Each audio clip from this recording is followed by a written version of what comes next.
أيس من الله عند جواني إني زين ما بين بياولي أيس من الله عند جواني إني زين ما بين بياولي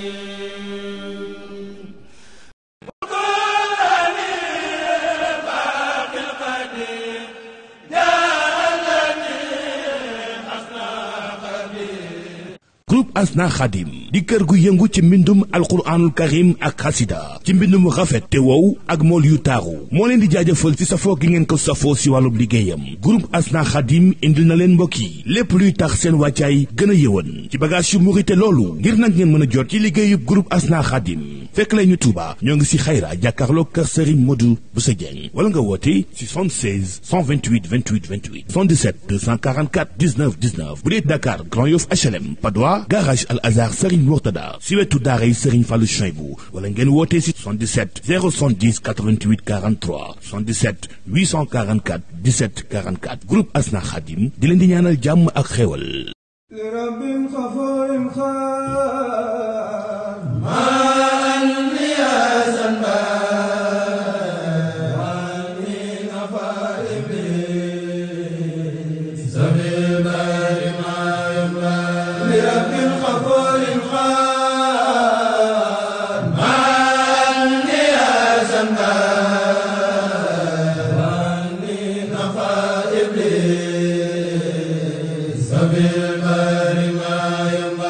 Le président du conseil départemental de la Basse-Bagno, messieurs les sénateurs, messieurs les chefs de quartier et notables de la commune de Mayumba, chers invités, monsieur le président de l'ONG Renaissance Espoir, mesdames et messieurs les responsables des administrations déconcertées, mesdames et messieurs les pèlerins, chers invités, mesdames et messieurs, c'est avec une joie renouvelée que je prends la parole ce jour en ma qualité de maire de la commune de Mayumba, dans le cadre de la 4e édition 2022 du pèlerinage de la confrérie des Mourides sur le thème intégration. Cet événement qui se veut annuel, après 2 ans d'interruption due à la pandémie Covid-19, pour souhaiter une cordiale bienvenue aux Mourides venus du Sénégal et de la diaspora. Cheikh Amadou Bamba, qui tend à devenir avec le temps notre patrimoine commun, dont les valeurs cardinales enseignées dans ses préceptes religieux sont la foi, la tolérance, la pertinence intellectuelle, l'attachement aux valeurs africaines et surtout l'amour pour son prochain. Valeur affermie durant son séjour à Mayumba, demeure une source d'inspiration pour nous tous. Très chers pèlerins, Mayumba restera une terre d'accueil, mais aussi une terre d'opportunités et de par sa façade maritime. Sa flore, sa faune et sa culture, d'où la nécessité d'une synergie pour la transformation de cette localité. Avec vous, chers frères Mourides, cela est possible. Aussi, l'édition 2022 du pèlerinage doit être florissante pour le développement socio-économique et culturel de la commune de Mayumba. Sur ce, je déclare ouvertes les festivités prévues dans le cadre du pèlerinage de Mourides sur le thème inclusion. Plein succès aux travaux, je vous remercie. Monsieur le maire, de nous avoir bénéficié de ce beau discours de bienvenue. Après, le professeur Gueye se chargera des commentaires. Nous nous excusions également auprès de monsieur Lo, chargé de la communication de monsieur l'ambassadeur. Nous l'avions oublié, du fait que nul n'est parfait. Donc, nous allons donner la parole après le discours du maire à monsieur Lo, représentant de l'ambassadeur du Sénégal au Gabon. Bonjour. En tout cas, ce sera très difficile pour moi.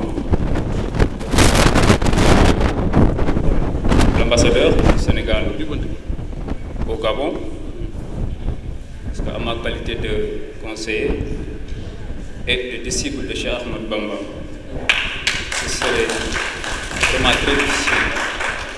En tout cas,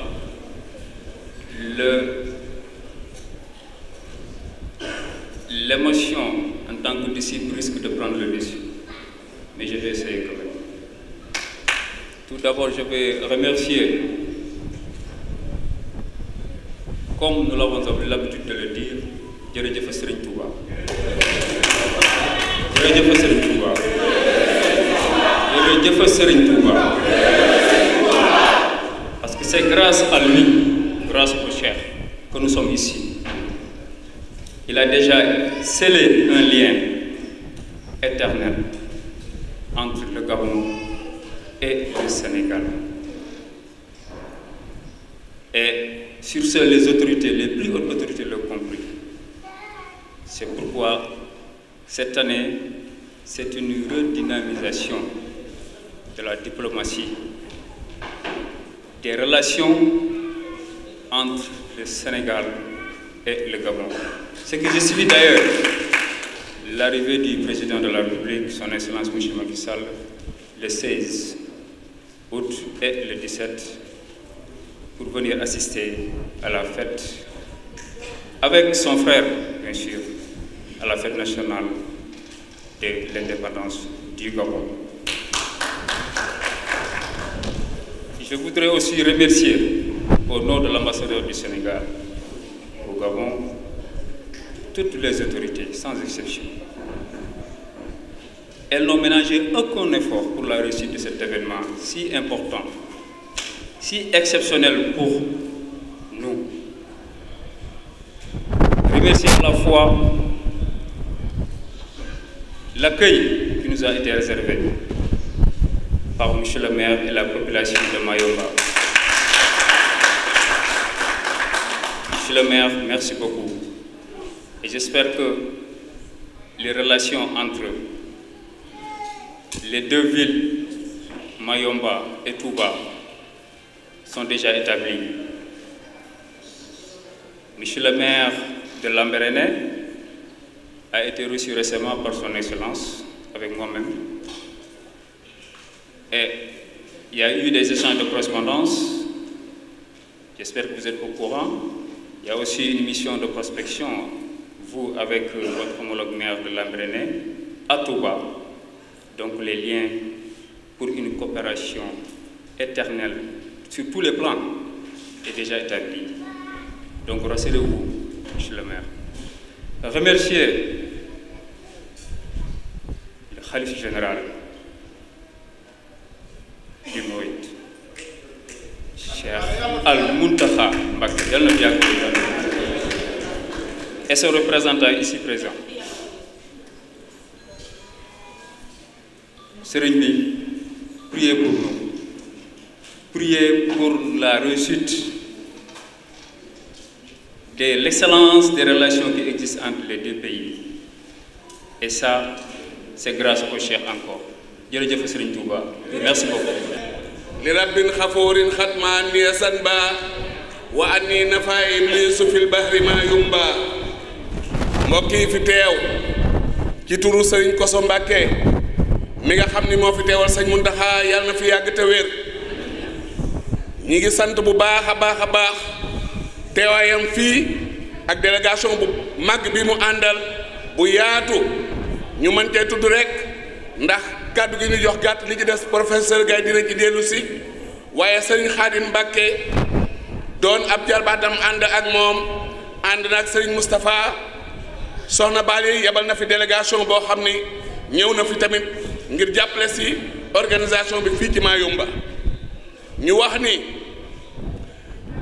karawaanu Mayumba bi nga xam ni ñun ci suñu tur Cheikh Mbeng nga xam ni coordinateur lañ ci liggéey bi ànd ko ak taalibe yi Gabon yépp ñi ngi sant monsieur le maire bi nga xam ni moom mooy Georges Pontalier nga xam ni jëfam moom ñi mu àndal ñépp digganteem ak yoonu murit jëf ju rëy la ju yaatu dégg nañ léegi ci intervenant yi ni ñu waxee ak demam Touba te lépp jaare ci Sëñ Kosso mi nga xam ni recevoir na ko fii ci mairie bi 2019 mu invité ko Touba kon ci loolu ñu ngi ci sant maire bi ak jëf yoo xam ni mi ngi koy jëf moom ñi mu àndal moo xam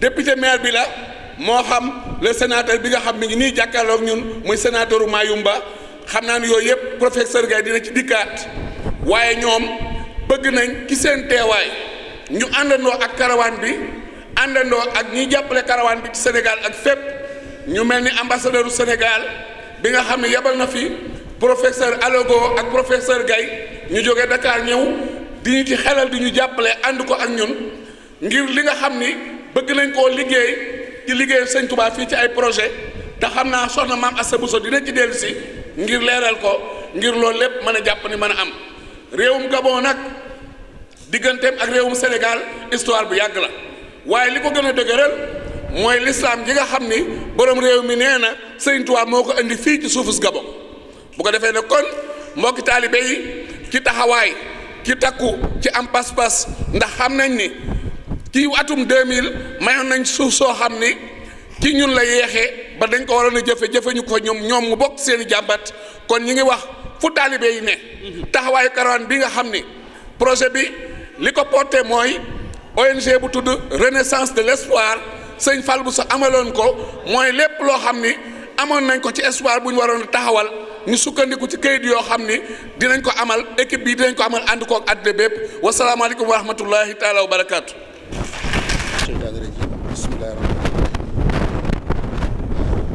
L'auguste assemblée, constituée par des représentants et des responsables importants des institutions gabonaises,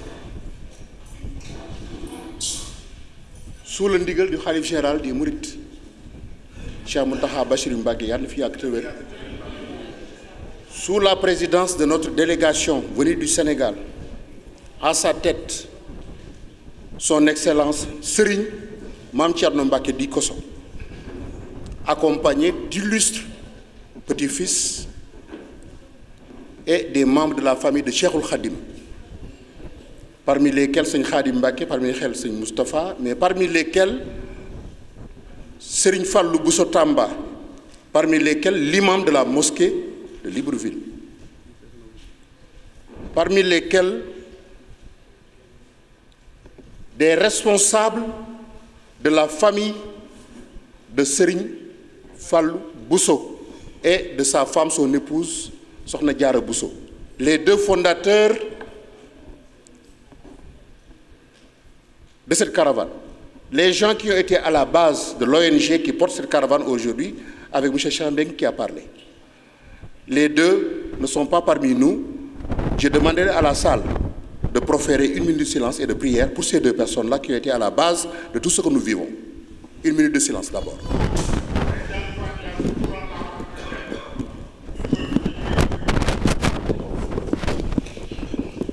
Amen. Amen.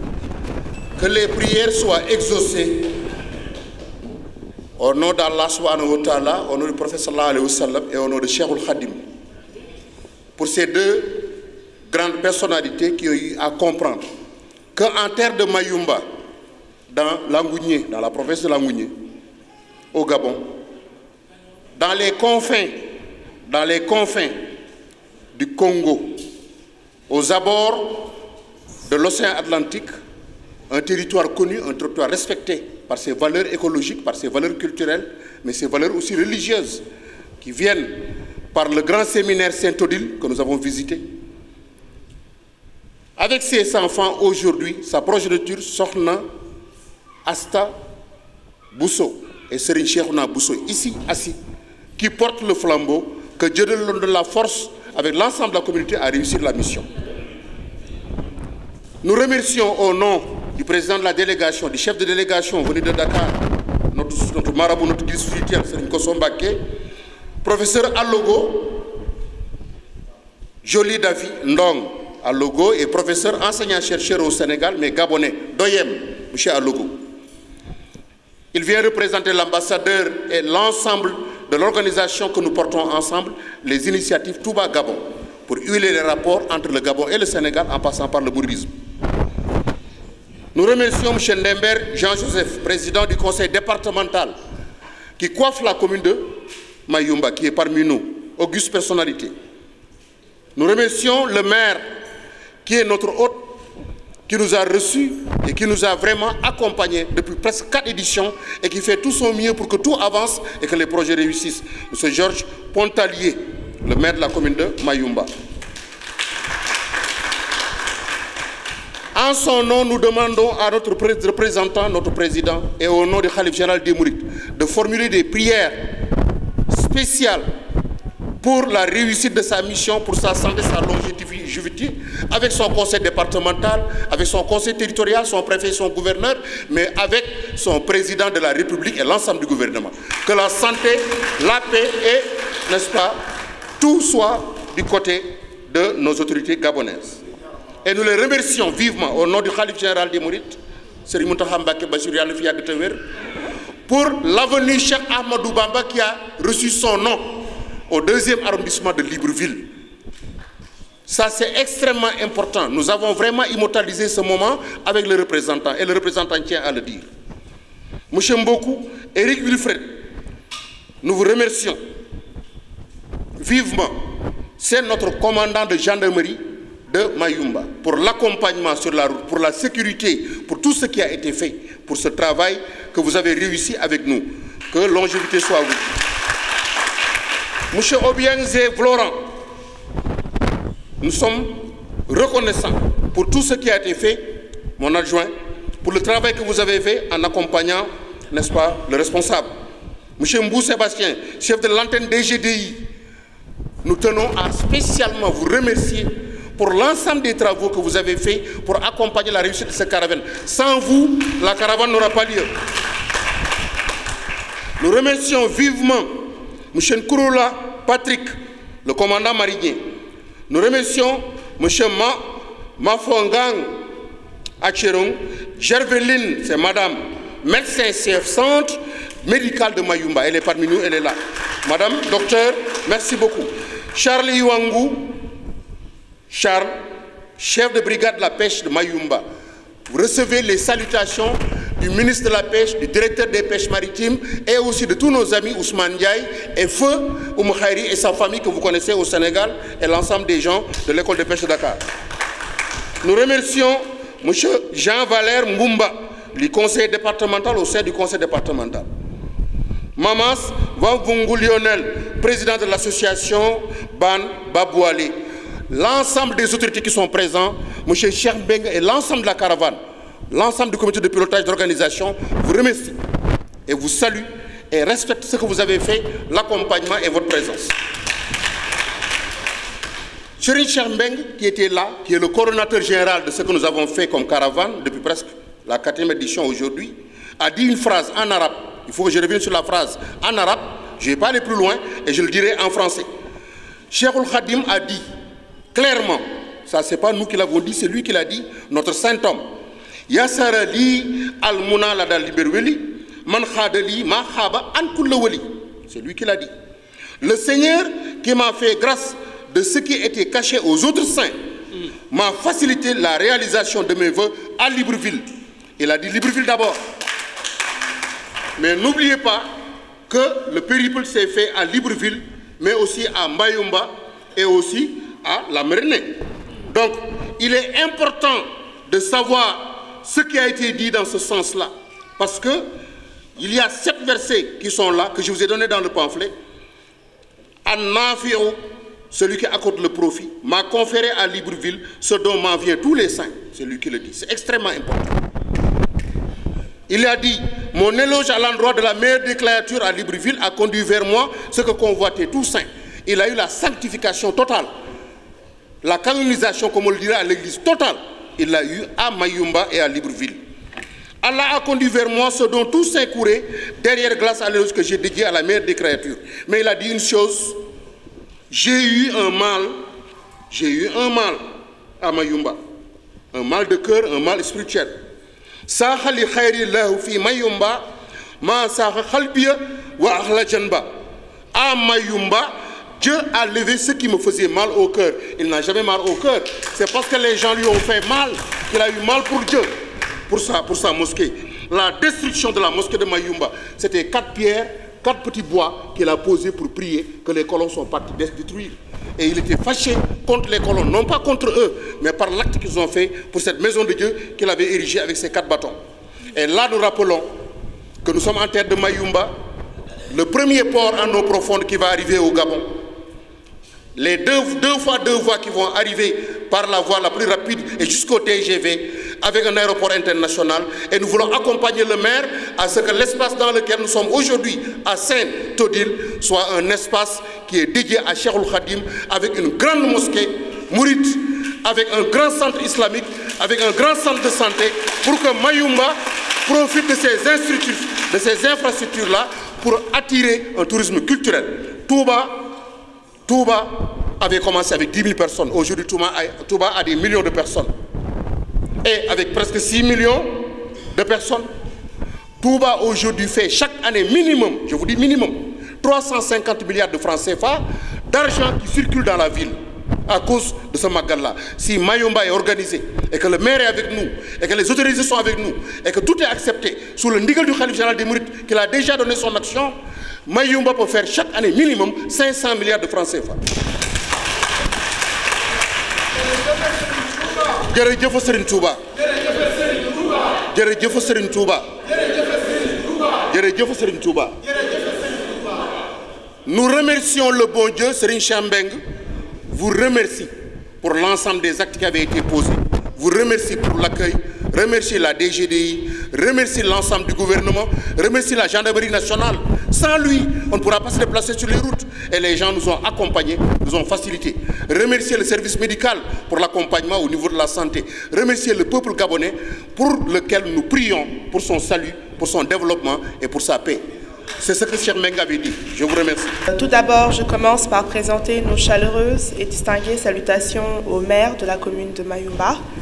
Et nous remercions le maire pour cet accueil toujours aussi chaleureux que nous recevons et pour l'accompagnement depuis le début de la matérialisation de ce projet dans cette ville. Nous remercions aussi notre guide dépêché par le Khalif général des Mourides, Seigne Thierno Mbacké Bachir, et sa délégation, ainsi que toute la communauté qui a fait le déplacement jusqu'ici et qui continue de le faire et que nous espérons accueillir année après année pour ce pèlerinage. Et nous remercions aussi par l'occasion, je parle au nom des enfants de Seigne Fallou Bousso et de Sokhna Diarra Bousso, initiateurs et fondateurs de l'initiative de la caravane de Mayumba sur les traces de Cheikh Ahmadou Bamba, et de l'ONG qui la chapeaute, à laquelle je succède, à la tête de laquelle je succède. Une occasion pour nous de pouvoir adresser aux autorités locales ainsi à nos autorités de Touba et à toute la communauté mouride au Gabon, unifiés et ensemble, qui matérialisons à cette occasion la vision de Serigne Fallou Bousso, pour qui ça a toujours été son cheval de Troie et son plus grand désir. Et aujourd'hui, de venir appeler vraiment la communauté dans toute son entièreté, pas seulement la communauté mouride ou la communauté gabonaise, parce que l'histoire entre le Sénégal et le Gabon est profondément ancrée dans nos deux cultures et dans nos deux religions, mais vraiment de préserver Cheikh Ahmadou Bamba comme notre héritage à tous, en tant que Noirs et en tant qu'Africains. Et d'appeler vraiment toute la communauté à collaborer et à participer à matérialiser la vision de ses fondateurs au travers de projets qui avaient déjà été initiés, comme le disait tout de suite le professeur Gaye, la mosquée de Mayumba et le centre islamique que nous souhaitons mettre en place, le centre islamique Sokhna Diarra Bousso. L'idée, c'est vraiment de pouvoir magnifier tout le travail qui avait été ici, parce que sans Mayumba, il n'y aurait pas eu de Touba. Et il n'est que raison pour nous, les enfants de ces fondateurs, de répondre et de respecter notre double devoir de mémoire, tout d'abord envers notre aïeul, Serigne Touba, Seigne Cheikh Ahmadou Bamba, mais aussi à la suite de nos parents qui nous laissent à la charge de collaborer avec leur communauté à matérialiser ce beau projet. Donc c'était juste pour nous l'occasion de nous présenter devant vous et de vous le dire en personne. Je parle au nom de tous mes frères et de toutes mes sœurs et je vous remercie pour tout le soutien que vous nous avez montré jusqu'alors et en espérant que c'est un soutien qui restera indéfectible à travers le temps. Merci beaucoup. أعوذ بالله من الشيطان الرجيم بسم الله الرحمن الرحيم الحمد لله رب العالمين والصلاة والسلام على الهادي الأمين سيدنا ومولانا محمد المكين وعلى آله وصحبه ذوي الرضوان والتمكين السلام عليكم ورحمة الله تعالى وبركاته mbokk yi fi teew yépp ci seeni tur ak seeni sant maa ngi leen di nuyu bu baax a baax bàyyiwuma kenn waaye maa ngi tàmbalee nag ci ki nga xam ne moo nu dalal tey fii ci dëkk bi waaye dalal nu fii ci barab bi ñu taxaw di meeru Mayumba di Georges voilà Fontalier waaw ñu ngi koy nuyu bu baax di ko sant bu baax di ko gërëm ci dalal gi mu dalal fii di nuyu itam ñi mu àndal ci ay député ak ay sénateur ak mboolem ñi nga xam ne ñoo ànd ak ñoom ci dëkk bi ñu ngi leen di nuyu bu baax di leen sant bu baax di leen gërëm noo ngi nuyu le représentant de son excellence monsieur l'ambassadeur du Sénégal monsieur Ndiaga Lo moom mi nga xam ne moom dalal ci Gabon keroog bi ñu ñëwee moo ñu jël ci aéroport bi ànd ak ñun accompagné ba ku nekk dugg sa nekk ci ndigal ambassadeur bi kon ñu ngi leen di boole ak cant ak ngërëm bu baax a baax di sant mboolem ñu ngi ko àddal di nuyu bu baax itam sama mbokk yi ma fekk nga xam ne dañoo taaral jotaay bi ba nga xam ne bu ma ñëwutoon taxaw fi ma taxawee kenn ku ne ci ñoom mën na fee taxaw te dana mat li mu war a mat mën na maa sax gétti te loolu laa gën a yaakaar ci ñoom maa ngi leen di nuyu ñoom ñëpp bàyyiwuma kenn jotaay bi rafet na couleur lañ ko bu baax a baax man nga jot li maire ñu ko wax cher l'émissaire du khalife général des Mourides Cheikh Mountakha Bachir Mbacké yàlla fi yàgg te wér qui est son père, il est le fils aîné du khalife général des Mourides actuel. En son nom, transmet des remerciements les plus solennels, les plus chaleureux, les plus cordiaux vers le maire de la commune de Lambaréné, de Mayumba, qui est le président du conseil municipal, avec l'ensemble de son conseil municipal et l'ensemble des conseillers et des élus avec lui. Mais aussi les députés sénateurs et les chefs de service et directeurs régionaux et les responsables officiers de la gendarmerie nationale et des autres services de la DGD et autres qui sont présents et qui ont accompagné ce travail. Mais sans oublier aussi de remercier et d'encourager et de féliciter l'ensemble de sa propre famille qu'il a trouvé sur place et qui ont donné une couleur de gaieté, une couleur de respect, d'honnêteté et d'ouverture et de collaboration à cet événement. Mais sans oublier aussi l'ensemble des membres de la caravane, les talibés et tous les gens qui sont présents aujourd'hui dans cette salle-là pour avoir honoré de votre présence cette caravane, l'édition 2022, avec lui. Il prie pour vous, pour votre bonne santé et pour votre longévité.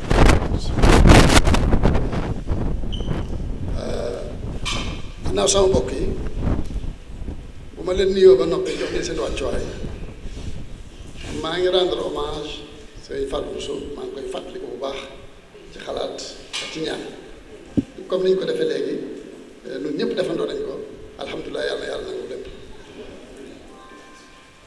Il dit que spécifiquement et de manière très très franche et honnête et très respectable, il rend hommage à Serigne Fallou Bousso et sa femme, son épouse, Sokhna Diarra Bousso, qui ont été les initiateurs et fondateurs de ce que nous vivons aujourd'hui dans cette caravane-là. Il prie pour le bon Dieu, il prie pour l'ensemble des saints et l'ensemble des saints musulmans et des prophètes, que Allah les récompense le plus haut niveau dans le paradis éternel. ma noppee ci ñoom di nuyu nag bu baax ak a ñaanal ak a ziyaare ñi nga xam ne ñoo ko fi taxawal tey di sëriñ Cheikhouna Bousso soxna Mame Asta Bousso ak njabootu sëñ Fallou yëpp ak sëñ Cheikh Mbengue mi nga xam ne ak Baddo ak boolem ñi mu ko àndaloon nga xam ne bi sëñ Fallou nekk ñoom ñëpp ñoo àndoon liggéey bi ñoom ñëpp maa ngi leen di beral seen yoo bopp. Le Cheikh est en train de saluer et de remercier aussi la progéniture présente aujourd'hui de Sëñ Fallou Bousso et Sokhna Diarra, Mame Asta Bousso et Cheikhouna Bousso, accompagnés de la famille Sëñ Fallou Bousso Tamba et les autres, pour tout le travail et le legs qu'ils ont reçu avec toute la charge, mais que Dieu va les accompagner pour la réalisation de cette vision importante des parents qu'ils ont laissés derrière, accompagnés et appuyés et assistés par l'ensemble de la communauté mouride, en l'occurrence le comité qui est en place, coordonné par Serigne Cheikh Mbengue, Serigne Baddo, Serigne Kallamou, Sokhna Bator et toute l'équipe. Mais aussi ne pas oublier de remercier et d'encourager l'ensemble de la délégation de Dakar, Serigne Mamorlo, Sokhna Fati et son frère Serigne Moustapha et tout le monde qui sont représentants de Sokhna Bali ici. Sokhna Bali qui les a envoyés ici pour les représenter dans cet événement. Tout ceci donne de la couleur et du respect et de la hauteur. Je vous remercie. di nuyu nag bokki taalibe yi des yëpp moo xam ñu ngi fii tey ci salle bi wala nekkuñu salle waaye ñu ngi ci dëkk bi wala ñu nekk ci Gabon fu ñu fi mën a nekk rek nañu xam ne nuyoo boobu ci la ñu bokk te woote bi itam ci la ñu bokk. Alors, pour ne pas aller trop loin, donc mettre l'ensemble des responsables qui sont là, l'ensemble des pèlerins, l'ensemble des invités qui sont parmi nous, dans le même ordre d'idée, dans les salutations les plus cordiales, les plus chaleureuses et les prières de santé, de longévité et de succès. loolu noppee ma jàll ma dellusiwaat nag ci maire bi nga xam ne moom tey bi ñu fi ñëwee en 2019 ci garawaan boobu dalaloon nañu fële ca biir dëkk ba ca mairie ba wala ci benn place boo xam ne moom dalal waxtaan ak ñun waxtaan bu rafet yaatal nu lool wax itam ay initiative yu mu bëggoon a jël ci garawaan bi ak taxawaay boobu ci fas yéene taxaw te loolu lépp yàlla dogal na mottali na ko. Il tient à insister et à réaffirmer vraiment sa reconnaissance envers M. Pontalier, le maire de la commune. D'abord, depuis l'édition 2019, avec la très belle réception et très respectueuse réception qu'il a reçue en tant que chef de délégation, et tout l'honneur qu'il a eu de partager avec vous dans la solennité, l'accueil, le respect et la fraternité. Mais aujourd'hui, aussi dire qu'il est en train de se rappeler de l'ensemble des préoccupations qui avaient été déjà prises en compte et l'ensemble des projets et des programmes sur lesquels vous travaillez et que ceci vous accompagne jusqu'à maintenant. Mais loolu jàllee invité woon nañu ko Massalikul Jinaan ci ouverture bi nga xam ne dafa nekkoon bis bu mag ci nun di bis bu rëy ci nun di bis bu tuddoon bis bu rëy ci xalifa bi ba mu teeweel ko boppam ñu invité ko mu bàyyi li doon def bàyyi ab liggéey bi lépp ñëw Massalik ànd ak ñun bi yàlla da ko dee ñu julli ñu ngi toog sama wet bi nga xam ne noppi nañ ci loolu dem naa otolam seeti ko ñu bokk waxtaan mu gën a yeesal li nga xam ne moom la waxoon loolu noonu ko ñuy sant bu baax di ko gërëm ba noppi itam jox naa ndigal sëriñ Xaadim nga xam ne dafay taxawee ñaari anam genn gi sëriñ bi moo ko tànn ngir mu gunge ma waaye yàlla dafa def mooy moo yor ci maire bi 800 moom mi ngi nekk vice maire adjoint maire ci Touba waaye moo yor comité de décentralisation coopération décentralisée itam moo ko yor ci maire bi loolu tax na wax naa ko ne ko ne leen yónnee invitation màggal gi nu mu gën a gaawee ngir ñu assisté ko nañu assisté woon Massalikul Jinaan. Le Cheikh rappelle l'honneur et le plaisir qu'il a eu à vous envoyer une invitation pour l'ouverture de l'inauguration de la grande mosquée Massalikul Jinaan à Dakar. Et vous l'avez honoré si brillamment. Et d'ailleurs, le jour, quand il faisait la prière, il s'est rappelé, vous avez prié ensemble, vous étiez à ses côtés pour faire vos prières aussi. Et ceci est très important, et ceci est très marquant. Et que aussi, il vous a trouvé dans votre hôtel, vous avez échangé sur l'ensemble des projets qui avaient été discutés ici à Mayumba, et vous avez réaffirmé, reconsolidé et vraiment pris en compte l'ensemble des préoccupations qui étaient déjà signalées. Mais, un aspect extrêmement important qui souligne, c'est le Khadim Baké qui est là, avec nous, qui a été désigné doublement par le khalife pour l'accompagner et aussi par sa propre présence en tant que responsable au niveau du conseil municipal de la commune de Touba, parce qu'il est vice-maire de la commune de Touba, chargé de la question de sa coopération décentralisée, les relations entre les mairies, les relations entre les communes, les relations entre les départements, l'intercommunalité. Donc c'est quelqu'un qui vous tend la main et il va vous préparer une invitation officielle et solennelle que vous allez recevoir pour le Magal de Touba prévu au mois de septembre. Et qu'il va le faire en urgence parce que c'est très important que vous veniez voir la famille Mouride, que vous veniez voir le Khalif et que vous veniez chez vous pour qu'on vous accueille dans les bonnes conditions. li may wax lépp itam maa ngi fàttali ne maa ngi koy wax ci turu Cheikh Mouhamadul Mountakha Mouhamadul Bachir xalifa général Mouride man ak délégation bi ma àndal te wax naa ko léegi mooy sama bopp yi toog yëpp kenn ku ne mën a représentant ci barab moo tax bëgguma tudd bëgguma lim waaw. Il dit que tout ce qu'il est en train de dire, il ne fait que répéter de manière exacte ce qu'il a reçu comme consigne du Khalife général des Mourides, Serigne Mountakha Bassirou Mbacké Yàlla fi yàgg te wér, notre guide spirituel, son père, qu'il a envoyé à Mayumba dans cette délégation avec l'ensemble des gens qui l'accompagnent. Et il ne va pas les citer, mais c'est que tous les gens qui sont dans sa délégation, ils portent le message du Khalife, et c'est le message du Khalife qu'il traduit littéralement avec vous, sans aucun jambage, sans aucune augmentation ou prolifération. Il reste uniquement à ça. maa ngi beral jigéen ñi itam seen cantu bopp xëy na ñu ngi ci biir liggéey bi saa su nekk waaye du tee ñu sant beral leen seen cantu bopp ak seen ngërëmal bopp ci cantu jigéen ñooñu nga xam ne jigéen ñi membre daayira bi lañu ak membre comité d'organisation bi lañu dañ koy doon maa ngi leen ci sant bu baax leen ci gërëm ndax taxawaay bi rafet na waaye di occasionné wu itam di sant jigéen ñi meeru Mayumba ñi nga xam ne jox nañ sëñ bi benn cadeau boo xam ne ñu ngi ko jox xalifa général de Mouride mais cadeau boo xam ne dañ ci wane dañ ci niroole li nga xam ne moom lañ bëgg mu am te mooy simulage entre Mayumba ak Touba nga xam ne moom lañ ci bind moom itam incha allah daañu leen ko tegal ci loxol sëñ bi gannaaw buñ ci invité sëñ bi daañu ci am mbégte mu doon incha allah. Alors, il est en train de dire deux choses extrêmement importantes. La première, c'est qu'il remercie et qu'il prie solennellement pour la longévité et pour vraiment le succès à l'ensemble des femmes qui travaillent dans la caravane Mayumba, pour leur bravoure, leur courage et leur abnégation. Mais sans oublier aussi, en deuxième position, l'ensemble des femmes de Mayumba qui, par le maire, ont transmis un cadeau avec un vœu pieux du jumelage entre les deux grandes villes saintes, ces deux villes saintes, la ville sainte de Mayumba et la ville sainte de Touba. C'est extrêmement important, c'est deux villes saintes, parce que nous sommes dans une ville sainte. Et ça, nous le rappelons chaque fois.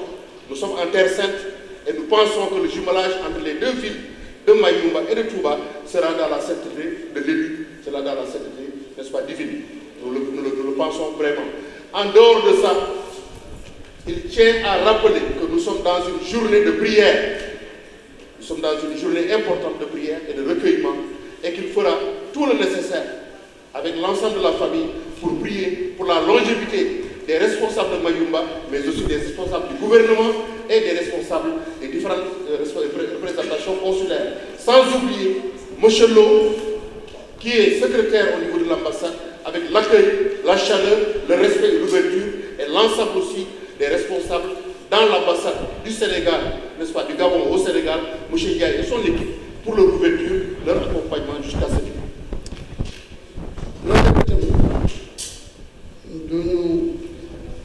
am na baat ma wax bëgg naa mu gën a leer mooy jumelage bi nga xam ne ñu ngi koy soxla di ko bëgg diggante Mayumba ak Touba.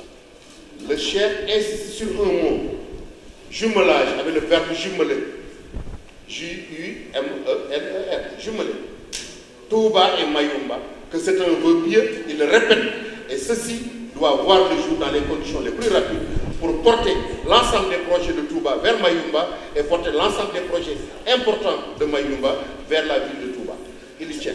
gannaaw loolu itam nii ma fi taxawale sëriñ bi ànd ak sëriñ Xaadim ak sama bokk yëpp sëriñ Moustapha noonu lañ fa taxawalee Soxna Bali ci jëmmi ji di Mamour Lo ak soxna Maam Fatou Mbacke ma la toog di sama rakk nga xam ne ñoom soxna Bally moo leen dépassé foofu ba fii jox leen la mu leen jox waaye moo wax leen ne leen nag naa wax ci seen kàddu ndax kër ga noonu la tëdde te ñun ñëpp benn lañ ci yàlla dafa def sama relation ak moom di relation bu kawe bu am solo boo xam ne doyloo na ma ci lu bari waaye may itam alhamdulilah doyloo naa ko ci lu bari mën naa ko représenté fenn fu nekk loolu moo tax mu jox leen diggante leen bu ñu ñëwee bu ñu wax ci dara ne xam nañ lu ñu wax li may wax moom a ko dàq waaye loolu la ci am. Il tient à remercier, à encourager, à féliciter et vraiment prier solennellement pour la délégation qui a été envoyée par Sokhna Bally Mountakha. En l'occurrence, Serigne Mamor Lo, ici devant, et Sokhna Fati Mbacké qui est là.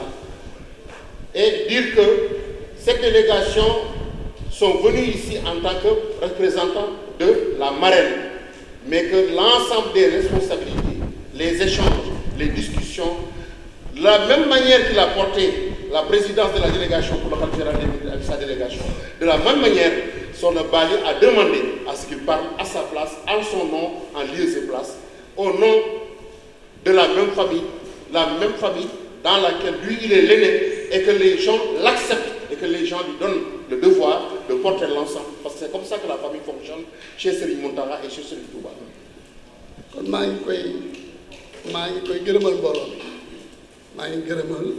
mi maa ngi leen di gërëmal Sokhna Bally bu baax a baax ci ab taxawaayam bu rafet waaye maa ngi gërëmal Sokhna Bally mbooloo mi itam ci tànn gi ñu ko tànn ci biir nit ñi doyloo ko yéene am ci moom yéene am ci moom yaakaar ak doyloo ba tax ñu jël kàddu bu mel noonu wala marraine bu mel noonu di ko teg ci kawam loolu itam moom itam maa ngi ko ci jotteel ak cant ci mbooloo mi nga xam ne ñoo def loolu ñoo ko xalaat te wax na ma it ne ma soxna Jaara ci boppam day sànn Bousso avant muy dem ñëw na ci moom ba waxtaan ci ak moom yàlla dogal at moomee Covid bi moo tee mu ñëw comme ni ñu ko waxee léegi ci Covid bi yàlla na ko yàlla demal mu dem te du dikkat yàlla na ko yàlla wutal ay xewal yu bare yoo xam ne du fi jóg barke Sëñ Tuubaa waaye ñëw nañ ba ci moom mu waxtaan ceeg moom balaa muy dem kon nag loolu moom itam maa ngi santal mbooloo bi fi nekk ci comité d'organisation bi maa ngi leen di santal Sokhna Bally leen ko gërëmal bu baax waaye Sokhna Bally maa ngi gërëmal mbooloo bi itam bu baax a baax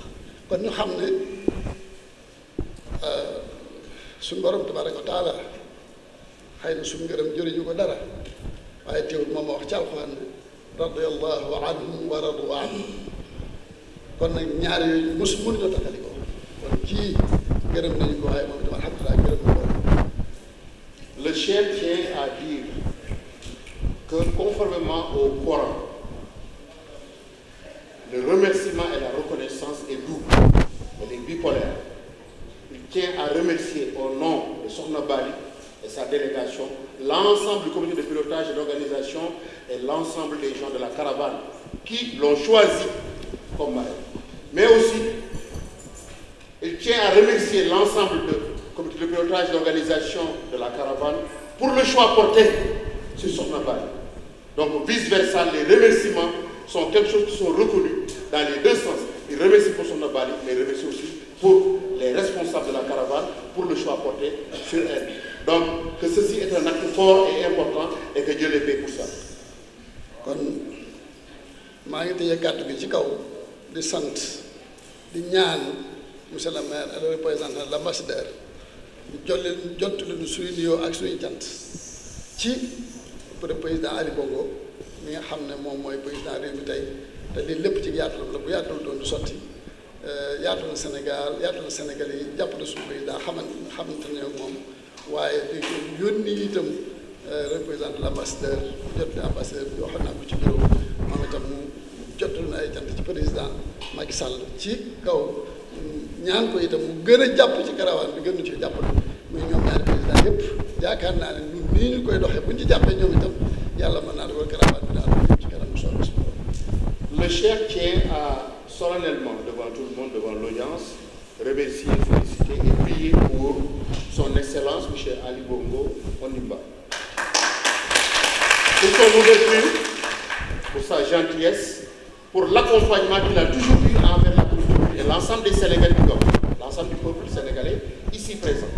Mais aussi la reconnaissance vers le président de la République, son excellence M. Macky Sall, et lui demander aussi d'accompagner au plus fort ce qui se fait aujourd'hui en termes de développement de la communauté mouride au sein du Gabon, mais aussi que les deux frères soient unis ensemble autour de grands programmes, autour de grands projets pour le développement de la diplomatie économique et culturelle et religieuse pour le Gabon et pour le Sénégal et pour les deux peuples. duñu fàtte mukk bu ñuy ñaan karawaan bi gën a dund defuñu ko lu dul ngir xam diggante relation Sëñ Touba ak Mayomba ndax Sëñ Touba bi muy ñëw Mayomba indaal na fi lu bari alhamdulilah waaye bi mu fiy jógee it jëlee na fi lu bari alhamdulilah ni ñu ko doon nettalee barki démb bi muy ñëw ñam bàyyi Sénégal jàpp ni ne sëñ bi mën naa doxati benn jéego jëm ci kanam ndax jàpp nañ ne fi mu war a yegg fépp yegg na fi li mu war a mel lépp mel na ni waaye wax nañ dëgg ndax nit ki bu fekkee dolli koo imaan dolli koo ci dara dolli koo ak wattandiku dara donc dolli koo ci ak sàmm dara dolli koo dara ci nangoo jaamu yàlla ak bëgg lu baax loolu dafay mel ni nit foofu la mën a yem kon Sëñ Tuubaa bi muy ñëw nag yooyu moom da ko fi indaale ba defoon nañ ne dara mënu cee dolliku moo tax biñ ko laajee ne ko waaw yow bu fekkee dolliku woo fa yii nga wax al iman al wara xubbul xayr iqaamati ibadallah tabaraka wa taala kama amal fekkee yooyu dolliku woo lan nga fi dolli ko moo wax ne waaw axakay ne lu bare bari nag macha allah lu bare bari nag ndax dolliku naa fi xam yàlla bu wér al maarifatu billah dolliku naa fi itam al yaqin dolliku naa ko fii al wusul ak suñu borom tabaraka wa taala dolliku naa fi ak nag may yu dul jeex nag yemul fenn kon bi muy ñëw indi na lu bari waaye alhamdulilah jëlee na fi lu bari kon nag sant yàlla rek moo ci war ñu xam ne loolu kat du lu woyof ndax mawaahibu laa tantahi moom kenn mënu koo firi kenn mënta xam fu mu tàmbalee kenn mënta xam fu mu yem kon nag jëlee na fi lu bari kon suñu Mayomba ji nañ ko fonk bu baax a baax a baax dañ ko téye bu dëgër ndax loolu kat fii la ko amee ndax sëñ bi bu ne Congo rek mi ngi ci jublu barab yii ci barab Mayomba kon alhamdulilah rabbil alamin nañu gën a téye garaawaan bi gën cee góorgóorlu gën koo yaatal ci képp koo xam ne bëgg nga lu baax ci képp koo xam ne mën nga lu baax sa lu baax loolee nga def ko ci ma di ko tëjee nag ci sant taalibe yëpp ni ma leen nuyoo woon rek laa leen di jottale ak cant ak i ngërëm te leen soññ nag taxawaay boobu itam ndax nag sëñ bi moom li war a def na ko li ci des noonu la war mooy dox gi ak wax gi am na loo xam ne koo ko defalul sax malaaka yi dañu wàcc def ko waaye nag danañ am ci suñu rôle bopp boo xam ne war nañ cee sàkku tiyaabu sàkku ci lu baax sàkku ko ci liggéeyal sàkku ci ngërëm kon loolu la ñu war a def li ci des itam weesu lu sant ñi nga xam ne ñooy jot li xabaar yi di jot li lépp loo xam ne def nañ ko tey ci Mayomba incha allahu ci fi saasa ñëpp ci àdduna bi danañu jot rawat na waa Sénégal kon ñooñu ñëpp ñu ngi leen di sant bu baax di leen gërëm di leen baalu àq asalaamaaleykum wa rahmatullahi wa barakatuh. Le chef a fait une conclusion extrêmement importante en revenant sur les enseignements de la présence et l'arrivée du Cheikh à Mayumba et dans l'exil dans les différents territoires de Libreville, de Lambaréné et de Mayumba.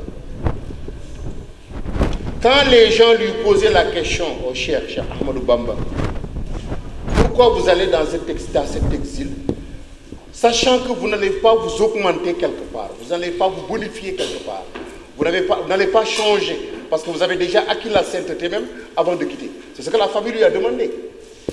Il a répondu ainsi: je vais amener quelque chose là-bas, à l'Ihsan, à l'Iman, à l'Islam, je vais amener toutes les forces théologiques islamiques et les principes religieux dans le respect, l'honnêteté, la santé, le respect de soi, le respect des autres, l'interculturalité, l'ouverture, le dialogue entre les religions.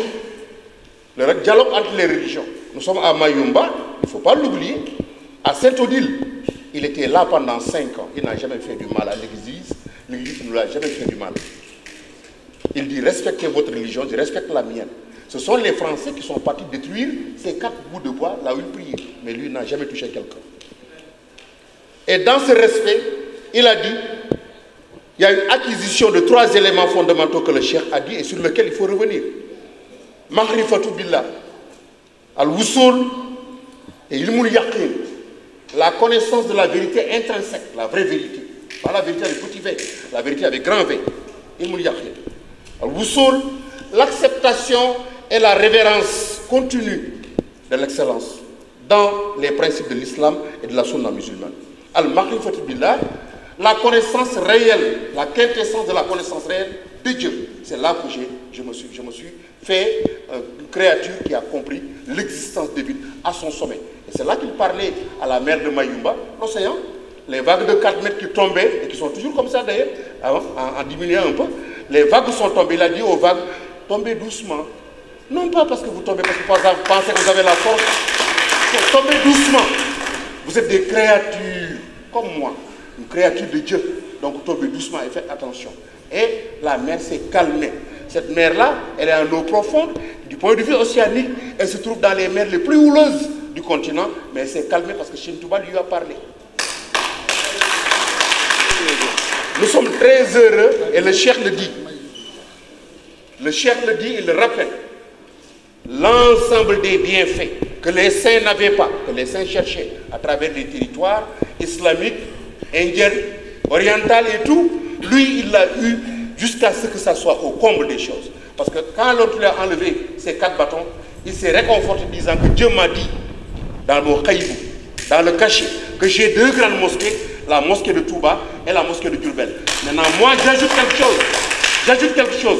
La mosquée de Touba et la mosquée de Diourbel et l'ensemble des mosquées mourides à travers le monde. Dans Massalikul Jinan, l'ensemble des mosquées sont pour lui parce qu'il s'est battu pour l'avoir. Il est au sommet de la sainteté. Nous sommes très heureux d'être là. Le cheikh vous salue et vous donne des prières et vous dit merci beaucoup.